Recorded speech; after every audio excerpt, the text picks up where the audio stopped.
जी नाज़रीन, मैं आपको अपने प्लेटफॉर्म पे खुशामदीद कहता हूँ। नाज़रीन, हम क्योंकि एजुकेशन सिस्टम के हवाले से एक सीरीज़ शुरू की हुई है, अभी हम जो क्रिश्चियन का एजुकेशन सिस्टम है उसके हवाले से हम बात करेंगे। क्रिश्चियन हमें पता है, दुनिया के ऐसे सारे इंसानों को हम क्रिश्चियंस के नाम से याद करते हैं जो ईसा अलैहिस्सलाम पे बिलीव करते हैं, उनके जो ट्रिनिटी का अकीदा है, होली स्पिरिट का अकीदा है, उसको मानते हैं। हम उन्हें क्रिश्चियन के नाम से याद करते हैं। ठीक है, उनका 5 और भी उनके सेक्ट्स हैं, वो चाहे रोमन कैथोलिक हो, ऑर्थोडॉक्स हों, चाहे प्रोटेस्टेंट हों, लेकिन ये सारे जो ग्रुप्स हैं ये एक्चुअली ओवरऑल बिलोंग करते हैं क्रिश्चियनिटी से। इनका अपना एक एजुकेशन का सिस्टम पूरी दुनिया में मौजूद है।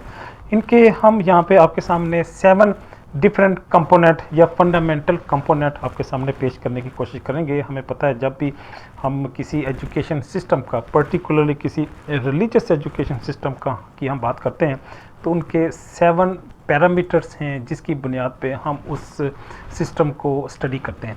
पहला, उसके कोर प्रिंसिपल्स क्या हैं, उनके फंडामेंटल बिलीव्स कैसे हैं, फिर उनका करिकुलम क्या है, उनके इंस्टीट्यूशंस किस तरह के और कौन कौन से हैं, उनको पैट्रनेज, उनकी एडमिनिस्ट्रेशन मैनेजमेंट, उनकी फंडिंग कौन करता है।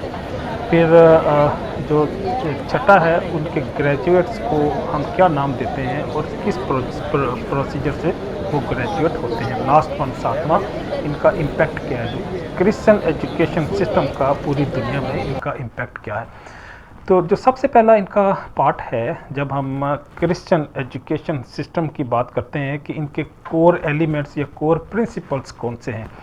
हमें पता है जो क्रिश्चियनिटी है वो हज़रत ईसा अलैहिस्सलाम से स्टार्ट हुई, और हज़रत ईसा अलैहिस्सलाम 6 या 4 बिफोर क्राइस्ट, उनकी अपनी पैदाइश से, ये जब हम BCE का नाम यूज़ करते हैं तो ये इसको बिफोर क्राइस्ट इरा का नाम भी देते हैं।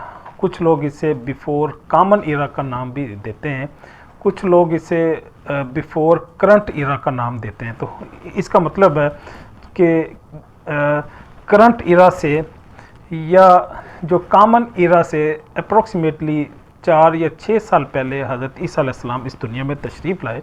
जब वो दुनिया में तशरीफ़ लाए तो अप्रोक्सीमेटली वो 32 ईयर्स तक दुनिया में रहे, और 30 आफ्टर क्राइस्ट या आफ्टर करंट एज वो दुनिया से तशरीफ़ ले गए। तो बैतुल्लहम में, यरूशलेम में, फ़लस्तीन में उनकी पैदाइश हुई, जो आजकल इसराइल का बैरल पार्ट है। वहाँ पे वो पैदा हुए, और हम उन्हें ईसा अलैहिस्सलाम के नाम से याद करते हैं, लेकिन जो क्रिश्चियनिटी है वो उन्हें जीसस के नाम से याद करती है। न्यू टेस्टामेंट्स जो बुक है, जो डॉक्ट्रिन है, वो हज़रत ईसा अलैहिस्सलाम से बिलोंग करती है। हम उनको अंजील के नाम से याद करते हैं, लेकिन क्रिश्चियन बजाते खुद उन्हें गॉस्पल का नाम भी देते हैं। तो गोया उनके और हमारे अकायद काफ़ी सारे मिलते जुलते हैं। तो एक तो हो गया उनके कोर प्रिंसिपल और उनकी हिस्ट्री। अब हम उनके कोर बिलीव की बात करें तो वो अंबिया पे ईमान लाते हैं। उनके अंबिया हमारे अंबिया एक ही हैं, वो चाहे मूसा अलैहिस्सलाम हो, इब्राहीम अलैहिस्सलाम हो। फिर हमारी बुक्स भी एक हैं, वो कुरान पे यकीन नहीं रखते, लेकिन हम तो खैर कुरान को आखिरी किताब समझते हैं अल्लाह की, लेकिन उससे पहले की वो सारी किताबों पे ईमान रखते हैं। न्यू टेस्टामेंट, ओल्ड टेस्टामेंट पे वो बिलीव करते हैं, वो चाहे ज़बूर हो, अंजील हो, तौरात हो, इन तीनों बुक्स पे वो बिलीव करते हैं। फिर वो फरिश्तों पे ईमान रखते हैं और आखिरत पे ईमान रखते हैं। गोया उनके चारों ईमानियात हमारी तरह ही हैं, लेकिन वो पार्शल हैं। हमारा अल्लाह, हम अल्लाह को एक मानते हैं, लेकिन वो उसकी तसलीस में मानते हैं। तसलीस मीन ट्रिनिटी पे मानते हैं। वो गॉड, होली स्पिरिट और सन को खुदाई में, रबूबियत में शरीक करते हैं, लेकिन हम उसके कायल नहीं हैं। और इसके साथ साथ वो ईसा अलैहिस्सलाम को सन ऑफ गॉड मानते हैं, लेकिन हम अल्लाह का नबी, अल्लाह का पैगंबर मानते हैं।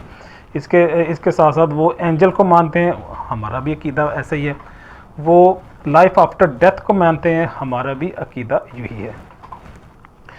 तो गोया ये उनके फंडामेंटल बिलीव्स हैं। उनका ट्रिनिटी पे यकीन है, हम ट्रिनिटी को नहीं मानते। फिर उनकी रिजरेक्शन या अनेस्थेसिस या री इनकारनेशन पे भी वो यकीन रखते हैं कि इंसान जो है वो मरने के बाद एक नई ज़िंदगी की शक्ल में आता है, लेकिन हम बहरहाल उस पर यकीन नहीं करते, आएगा या आता है, हम इस बिलीव पे कायल नहीं है। करिकुलम क्या है? जो तीसरा कंपोनेंट है इनका क्रिश्चियन एजुकेशन सिस्टम का, इनका करिकुलम ऐसा उस तरह का नहीं है जिस तरह इस्लामिक एजुकेशन का है, जिस तरह तफसीर है, हदीस है, अस्मा और रजाल है, सर्फ और नहव है, और इसमें मंतक है, हिस्ट्री है। लेकिन क्रिश्चियनिटी में ऐसा कोई करिकुलम नहीं है। वो आम जो मरवज करिकुलम है वही है। उसके साथ साथ जो ग्रेजुएट्स होते हैं इन रेगुलर एजुकेशन सिस्टम के, उन्हीं में से कई सारे लोग फादर बन जाते हैं, प्रीस्ट बन जाते हैं, वो पोस्टर बन जाते हैं। लेकिन इस एजुकेशन के साथ उन्हें क्रिश्चियनिटी भी की कुछ सर्विसेज करनी पड़ती हैं, कुछ प्रैक्टिसेस करनी पड़ती हैं और कुछ कोर्सेज करने पड़ते हैं इनके अपने मिशनरी स्कूल्स में से। उसके बाद वो बाकायदा चर्च का पार्ट बन जाते हैं। उनके क्लरिक, उनके जो एडमिनिस्ट्रेशन है, मैनेजमेंट है या रिलीजियस टाइटल डेजिग्नेशन उन्हें मिल जाते हैं। तो गोया उनका जो करिकुलम है सच कोई सेपरेट करिकुलम नहीं है, लेकिन उनकी अपनी जो चैपल सर्विसेज हैं, रिलीजियस एक्टिविटीज़ हैं, उनमें पार्टिसिपेट करते हुए जो वर्शिप और प्रेयर के अतबार से जब आप एक्सपर्ट बन जाते हैं तो जो फादर पोप आपको अपनी कम्युनिटी में वो एक्सेप्ट कर लेते हैं। इनके इंस्टीट्यूशन मैंने आपको बताया कोई डिफरेंट इंस्टीट्यूशन नहीं है, वही रेगुलर इंस्टीट्यूशन है। सिर्फ ये है कि इनकी सेमिनरीज या थियोलॉजिकल स्कूल्स हैं जहाँ पे कुछ एडिशनल कोर्सेज करने के बाद ये बाकायदा जो क्रिश्चियनिटी के एक्सपर्ट बन जाते हैं। इनकी पैटर्नेज, मैनेजमेंट और फंडिंग कहाँ से होती है? हाँ, इनकी फंडिंग गवर्नमेंट से भी होती है। इनकी फंडिंग, इनकी अपनी ऑर्गेनाइजेशन, एसोसिएशंस भी हैं और कई सारे ऐसे बिजनेस इंस्टीट्यूशंस भी हैं जो इनकी फंडिंग करते हैं। फिर एक अच्छी खासी अमाउंट डोनेशन में इन्हें आती है और मिशनरी स्कूल्स और मिशनरीज कई सारे और प्रोजेक्ट पूरी दुनिया में चल रहे हैं जो अपने रिसोर्सेज खुद से प्रोड्यूस करते हुए इस एजुकेशन सिस्टम को भी फंडिंग करते हैं और इसको हेल्प आउट करते हैं। तो गोया डोनेशन का, इनका ट्रस्टीज का, ऑर्गेनाइजेशन का, businesses not for profit organisation contribute करती हैं, जिसकी बुनियाद पे ये क्रिश्चियन एजुकेशन सिस्टम आगे से आगे बढ़ता है। इनके ग्रेजुएट्स को हम पास्टर भी कहते हैं, मिनिस्टर भी कहते हैं, ये मिशनरीज भी बनते हैं, ये पोप और फादर भी होते हैं जो चर्च में अपना जो भी इन्हें रोल असाइन होता है वो अपना रोल परफॉर्म करते हैं।